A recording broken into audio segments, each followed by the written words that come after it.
A group of frogs were hopping contentedly through the woods, going about their froggy business, when two of them fell into a deep pit.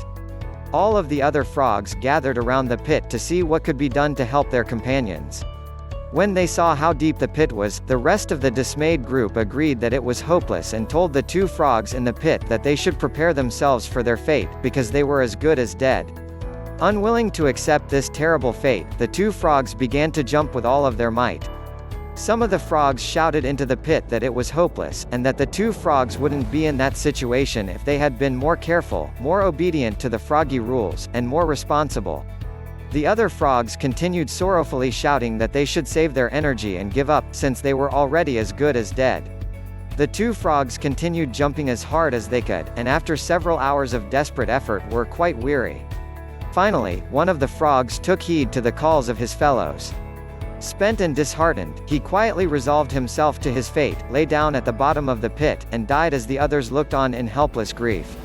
The other frog continued to jump with every ounce of energy he had, although his body was racked with pain and he was completely exhausted. His companions began anew, yelling for him to accept his fate, stop the pain and just die.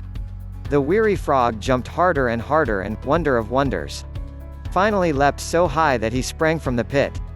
Amazed, the other frogs celebrated his miraculous freedom and then gathering around him asked, "Why did you continue jumping when we told you it was impossible?" Reddening their lips, the astonished frog explained to them that he was deaf, and that when he saw their gestures and shouting, he thought they were cheering him on. What he had perceived as encouragement inspired him to try harder and to succeed against all odds. This simple story contains a powerful lesson.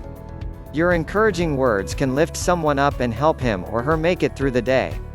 Your destructive words can cause deep wounds. They may be the weapons that destroy someone's desire to continue trying, or even their life. Your destructive, careless word can diminish someone in the eyes of others, destroy their influence and have a lasting impact on the way others respond to them.